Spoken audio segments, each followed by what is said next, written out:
ज्योतिर्मय जगदीशे तेजो में अपार परम पुरुष पावन परम तुझको नमस्कार। सत्य ज्ञान नंद के परम धाम श्री राम पुलक तुम मेरा तुझे होवे बहु प्रणाम। मुझे भरोसा राम तुम दे अपना अनमोल, रहूं मस्त निश्चिंत में कभी ना जाऊं डोल। गुरु जी को करिए वंदना बाप से बारंबार, नाम सुनो कैसे किया जिसने भव से पार। चालीसा का यज्ञ एक विशेष साधना, ये साधना है जो हम कर रहे हैं। साधना में ज्ञान से विवेक से जो जागृत है अंदर भीतर शैतान, उसको शांत करना है। और जब हमारे अंदर शुभ जो है सोया हुआ है उसको जगाना है, शुभ की ओर जाना है, महानता की ओर जाना है, बढ़त की ओर लेकर के अपने आप को जाना है। ये साधना से सुगम है, ये सत्संग से सुगम है। इसीलिए हमारे कहते हैं जाइए शुभ सत्संग में, करिए निर्मल अंग, श्रद्धा भक्ति सुकर्म की मन में लाए उमंग। सत्संग में जाकर के उमंग पैदा होती है कि मैंने कुछ करना है, मैंने कुछ बनना है, मैंने कुछ करके दिखाना है, मैंने कुछ बन के दिखाना है। तो इस पर महाराज कहते हैं सबसे पहले मैं अपने आप को अच्छा बना लूं, ये भाव को जगाना है कि मैंने अच्छा बनना है। जैसे बच्चा है, बाल है, बार बार कहेगा मैं अच्छा हूं। उसको कितना कहते जाओ कैसे हो, अच्छे हो या बुरे हो, वो कहेगा मैं अच्छा हूं। और उसका बड़ा संकल्प होगा, बड़ी बात करेगा कि मैं इंजीनियर बनूंगा, मैं डॉक्टर बनूंगा, मैं साइंटिस्ट बनूंगा, बड़ी बड़ी बात करेगा, बड़ा व्यापारी बन के दिखाऊंगा। उस समय उसके अंदर उमंग है, यही उमंग उसको बढ़त की ओर ले जाती है। मगर जब उमंग नहीं होवे व्यक्ति के अंदर, ठीक है चल रहा है, कैसे भी है, जैसे भी है, हो रहा है, जीवन कर रहे हैं व्यतीत, ये निराशा के चिन्ह है। आशा की ओर बढ़ना है, हमने करना है, करेंगे, करके दिखावेंगे और बन के दिखावेंगे। और इसके लिए हमारे कहते हैं जब तक मैला धब्बा मेरे दुपट्टे पर है, दूसरे के धब्बे में क्यों देखूं। पहले अपने अंतःकरण को साफ करना है। आज स्थिति क्या है, अपने दोष दिखाई नहीं देते, दूसरे के दोष दिखाई दे रहे हैं, दूसरे के धब्बे दिखा रहे हैं लोगों को। अपने अंदर अंतःकरण में झांकना है, क्या क्या मेरे अंदर कमी है, क्या क्या मेरे अंदर त्रुटि है, क्या व्यवहार ठीक नहीं, क्या स्वभाव ठीक नहीं है, ये सब इसका चिंतन इन दिनों हमने करना है। जो अंतःकरण को देखते हैं उनका कल्याण हो जाता है। जो अंतःकरण की ओर ध्यान देवेगा उसी का कल्याण, उसी का बेड़ा पार हो जाता है।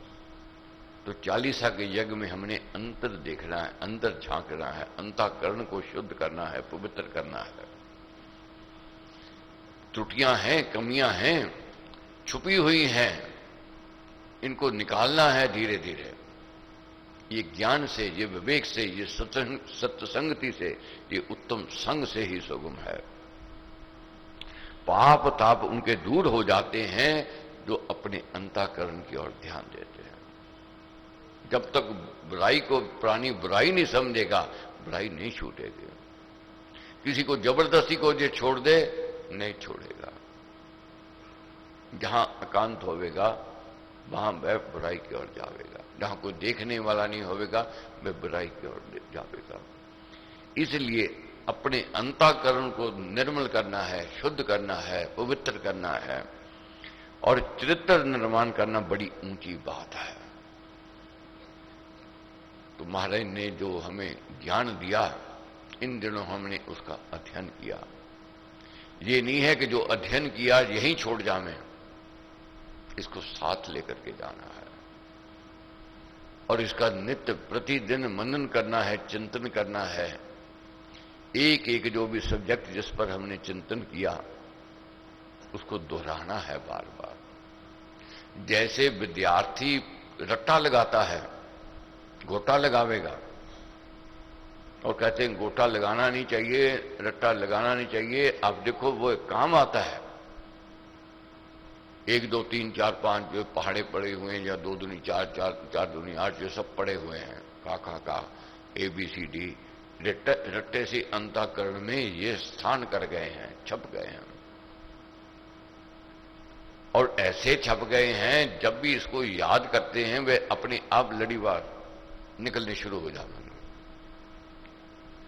बहुत बार ऐसा भी होता है, कठोर स्वभाव का व्यक्ति होवे, जिसके जीवन में त्रुटियां हैं, ज्यादा कमियां हैं, तो ऐसे स्वभाव वाले भी सत्संग में आकर सज्जन बने, महात्मा बने। ये इतिहास कहता है। कितना कठोर पत्थर क्यों ना हो, रस्सी जब उस पर घिसती है अपना निशान छोड़ जाती है। रस्सी कोमल है, पत्थर कठोर है, मगर रस्सी अपना निशान छोड़ेगी, बार बार घिसती है जब। इसी प्रकार बार बार याद करना है, बार बार चिंतन करना है, क्या पढ़ा, क्या सुना, क्या महाराज कहते हैं, क्या महाराज कहना चाहते हैं। उससे हमारे व्यवहार में तब्दीली आवेगी, परिवर्तन आवेगा। ये धर्म से होता है, राजनीति से नहीं होता है। धर्म की ओर बढ़ना है, राजनीति की ओर नहीं, धर्म की ओर। द्वेष की चादर को फेंक कर देखो, फिर आत्मा बोलता हुआ सुनाई देगा। बहुत बात कह देते हैं, महापुरुष कहते हैं कि आत्मा बोलता है, आत्मा दिशा दिखाता है, आत्मा पथ प्रदर्शक है। तो आत्मा तो सुनाई देता नहीं, आत्मा तो कुछ कहता नहीं, ये द्वेष के कारण है। जैसे सूर्य है, उसका तेज है, उसका प्रकाश है, जब मेघ आ जाते हैं, बादल आ जाते हैं, बादलों में गिर जाता है, उसका प्रकाश मंद पड़ जाता है। अज्ञानी कहता है सूर्य का तेज कम हो गया, मगर ज्ञानी कहता है बादल छटते ही उसका वही तेज, वही प्रकाश आ जाएगा। जब तक द्वेष नहीं निकलेगा, अंदर से घृणा नहीं निकलेगी, बुरे विचार, बुरे संस्कार नहीं निकलेंगे, ये आत्मा धूमिल हो गए।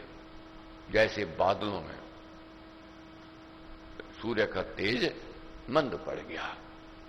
जब ये द्वेष की चादर उतारेंगे, ये ज्ञान से, ये सुलभ है, सत्संग से सुलभ है, तब आत्मा पथ प्रदर्शक बनेगा, आत्मा खुद दिशा दिखावेगा। और आत्मा बोलेगा और सुनाई देवेगा, और तुम्हारा पथ प्रदर्शक अपना आत्मा ही करने लग जाएगा। 3 प्रकार के व्यक्ति होते हैं सर, उत्तम, मध्यम और अधम। अब हमने उत्तम की ओर बढ़ना है, मध्यम से भी ऊपर उत्तम की ओर बढ़ना है। अधमता में बहुत जीवन व्यतीत कर लिया, सत्संगति मिली, संत कृपा हुई, मध्यम अवस्था आई, अब ज्ञान प्राप्त हुआ, महाराज ने जो ज्ञान दिया उसका अध्ययन किया, उससे उत्तमता की ओर बढ़ना है। उत्तम व्यक्ति के क्या चिन्ह है? उत्तम, मध्यम अथा अधम। उत्तम अधम मनुष्य का बैर पत्थर की लीक के समान होता है। अपना स्वभाव पता लग जाएगा, हमारी स्थिति क्या अधम की है, मध्यम की है या उत्तम की है। क्या है उसका बैर? अधम का पत्थर पर लीक।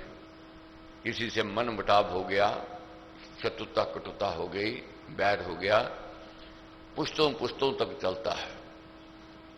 तो कई ऐसे परिवार देखे हैं, उनसे पूछो भाई तुम्हारा क्या झगड़ा, कहते जी हमें कोई याद नहीं, मगर पूर्वियों से लड़ाई चली आ रही है, वे हमारे शत्रु हैं, बैठ चला आ रहा है, नहीं छोड़ने को तैयार है, पत्थर पर लीक है। मध्यम का बालू की लीक की भांति होता है। मध्यम का बैर कैसा है? बालू पर लीक, रेत पर लाइन लगाई, लीक लगाई, कुछ समय देखा, हवा का झोंका आया और लीक दिखाई नहीं देगी। मन मुटाव हुआ, बैर भाव जागृत हुआ, एक दूसरे ने मना लिया, कह लिया, मान गए, बात खत्म होगी, बात कटुता खत्म, बैर भाव खत्म, वही मिल गए आपस में। ये है मध्यम। मन मुटाव होता है, कुछ समय चला, मगर आपस में बैठे, मिले, खत्म हो गए। अब तीसरा है उत्तम का कैसे है, वह जल में लीक। किसी ने गलत किया, बुरा किया, क्रोध आया, मगर उसने माफी मांगी, उसी वक्त खत्म, बस बात कह दी, खत्म हो गई बात। जैसे पानी में लीक, पानी में उंगली डालो दिखाई देती है लीक, मगर देखते देखते एक मिल गई, एक हो गए। यह है उत्तम व्यक्ति का व्यवहार, उत्तमता की ओर हमने बढ़ना है। इसी प्रकार उत्तम जन की प्रीति पत्थर पर लकीर होती है। उत्तम की प्रीति पत्थर पर लिख है, जैसे संतों की, जैसे महापुरुषों की, जैसे सज्जन व्यक्तियों की। ये नहीं है कि जैसे मौसम बदलता है उनके मित्र बदलते हैं, साथी बदलते हैं, नहीं। बन गए मित्र, मैत्री हो गई, प्रेम हो गया, अब पत्थर पर लीक है। अब ये बहुत ऐसे कुटुंब परिवार देखोगे, पूछो उनसे तुम्हारा क्या रिश्ता है, संबंध है, कहते कोई रिश्ता नहीं है, मगर प्रेम है, पूर्वजों से चला आ रहा है, वह प्रेम को निभा रहे हैं, चल रहा है। ये उत्तम व्यक्ति है, उनकी प्रीति सदा रहती है। दुख है जो सुख है वह एक सम है, प्रेम में है। और मध्यम की प्रीति कैसी है, बालू पर लेख। मौसम बदलता है, मित्र बदल जाते हैं, उनकी ऐसी स्थिति है। और अध्यम की प्रीति कैसी होती है, पानी में लीक। कोई काम है, कोई स्वार्थ है, तो अपनापन दिखावेंगे, प्रेम दिखावेंगे कि मेरे जैसे कोई प्रेमी कोई नहीं है। काम निकल गया, पर तू कौन तो मैं कौन, बात खत्म हो गई, दूर हो गए। ये है अधम व्यक्ति। हमने उत्तमता की ओर बढ़ना है। जो जन परमार्थ को व्यवहार में नहीं लाते, जो अपने जीवन में नहीं बसाते, वे अपने को नहीं भगवान को भी धोखा देते हैं। जो प्राणी परमार्थ को व्यवहार में नहीं लेकर के आता है, अपने आप को तो धोखा दे रहा है, साथ साथ परमेश्वर को भी। परमेश्वर ने हमारे पर विश्वास किया, भरोसा किया, अच्छा कुटुंब, अच्छा परिवार दिया, मानव तन दिया, कुछ सोच करके समझ करके कि ये अच्छा करेगा, मगर हमने डिस्ट्रस्ट किया। ये धोखा है परमेश्वर से। जैसे नौकर मालिक से डिस्ट्रस्ट करता है, धोखा करता है, मालिक क्या उस पर खुश होवेगा? नहीं होवेगा। नौकर बेईमानी करेगा, क्या मालिक उस पर खुश होवेगा? नहीं होवेगा। इसी प्रकार अगर हम मालिक उस परमेश्वर से धोखा करेंगे, क्या वह हम पर खुश होवेगा? नहीं हो सकता है। डिस्ट्रस्ट जहां हो जाएगा वहां धोखा है। और जब व्यक्ति धोखा देता है, सोचता है कि मैं किसी को नहीं, किसी को क्या हो रहा है, अपने आप को धोखा दे रहा है और परमेश्वर को धोखा, अपना ही बिगाड़ रहा है। अगर धर्म पल नहीं चल रहा है, कुसंग में चल रहा है, परमार्थ में नहीं जा रहा है, वह अपने आप को बर्बाद कर रहा है। मगर जो परमार्थ की ओर जा रहा है, जो धर्म की ओर जा रहा है, वह परमेश्वर का भी प्रिय है और अपने को भी सुहाता है, अपने भी को भी सही दिशा में ले जा रहा है। जो अपने जीवन में नहीं बसाते, वह अपने को ही नहीं भगवान को भी धोखा देते हैं। अपने चरित्र को बनाना चाहिए। तो साधना है, ये साधक, साधना किसको कहते हैं? जो साधता है अपने आप को, तराशता है जो अपने आप को। तो इन दिनों हमने साधा है अपने आप को, तराशा है, खोट निकालने हैं, कमियां त्रुटियां निकालनी है अपने अंदर से। मनुष्य को अपने जीवन में संयमी बनना चाहिए, अहंकार को दूर रखना चाहिए, मान नहीं आने देना चाहिए। उससे साधना में बाधा पड़ती है। अहंकार छोड़ना पड़ेगा। अहंकार साधना का शत्रु है, वैरी है। और इसी प्रकार जो मान सम्मान की चाहना रखे, वह साधना में खलन डालेगी। कोई कहे कि बस मान सम्मान चाहिए, ये साधना नहीं है। अहंकार छोड़ना नहीं चाहिए, वह साधना नहीं कर सकेगा। इसको छोड़ना पड़ेगा। अब कैसे छूटे? हमारे कहते मान नहीं आने देना चाहिए, विनय बहुत आनी चाहिए। मान को विनय से और क्रोध को प्रीति से जीतना चाहिए। मान आता है व्यक्ति अपने आप को बड़ा समझने लग जाता है। जब उसके अंदर विनय भाव आ जाती है, वह झुकना सीख जाता है।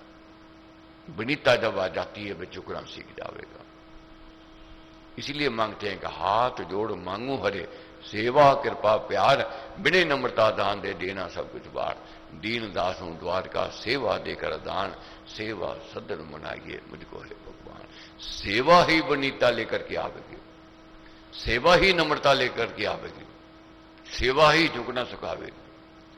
जब तक व्यक्ति का भाव सेवा में नहीं होगा, उसके अंदर नम्रता नहीं आ सकती है, उसके अंदर विनीता नहीं आ सकती है। वह अहंकारी रहेगा, वह मान सम्मान का भूखा रहेगा। इसलिए सेवा की ओर बढ़ना है। सेवा श्रेष्ठ कही गई है। सेवा यही नहीं है कि एक उसका एक रूप है, उसके अनेकों रूप है। किसी भी रूप में सेवा करे। घर बैठा सेवा कर सकता है, चलते फिरते सेवा कर सकता है, चलते फिरते परमार्थ का कार्य कर सकता है। नहीं समय है तब भी वह सेवा परमार्थ का कार्य कर सकता है, मगर भाव होवे तब। भाव को जगाना है। इसी प्रकार महाराज क्या कहते हैं, क्रोध कैसे कंट्रोल में आता है? ये प्रेम से आता है, प्रीति से आता है। क्रोध से क्रोध कोई व्यक्ति कहे शांत हो जाए, नहीं हो सकता है। क्रोध को शांत करना है तो प्रेम को जगाना पड़ेगा। प्रेम जागृत हो जाएगा तो क्रोध अपने आप शांत हो जाएगा। इसलिए प्रेम को जगाना है। मान और क्रोध को जीतने का और कोई उपाय नहीं है। महाराज ने जहां तक कह दिया, और कोई साधन नहीं है, कोई उपाय नहीं है। अगर मान और क्रोध को जीतना है तो विनय भाव सेवा की ओर जाना है। जब तक विनय प्रीत और सेवा नहीं, तब तक साधना नहीं चलती है, उसमें वह बाधक हो जाती है। तो क्रोध को प्रीत से, मान अहंकार को विनय से और सेवा से जीतना चाहिए। सेवा घर का और सत्संग का श्रृंगार है, हमारे कहते हैं। जैसे श्रृंगार करते हैं, रंग रूप निखरता है, इसी प्रकार जिस घर में सेवा होवेगी और जहां सत्संग में सेवा होवेगी, वह सेवा घर और सत्संग का श्रृंगार कहा गया है, शोभा कही गई है। तो इसीलिए सेवा की ओर बढ़ना है। इससे विनय भाव आवेगा, नम्रता आवेगी, क्रोध शांत होवेगा, मान अहंकार दूर हो जाएगा।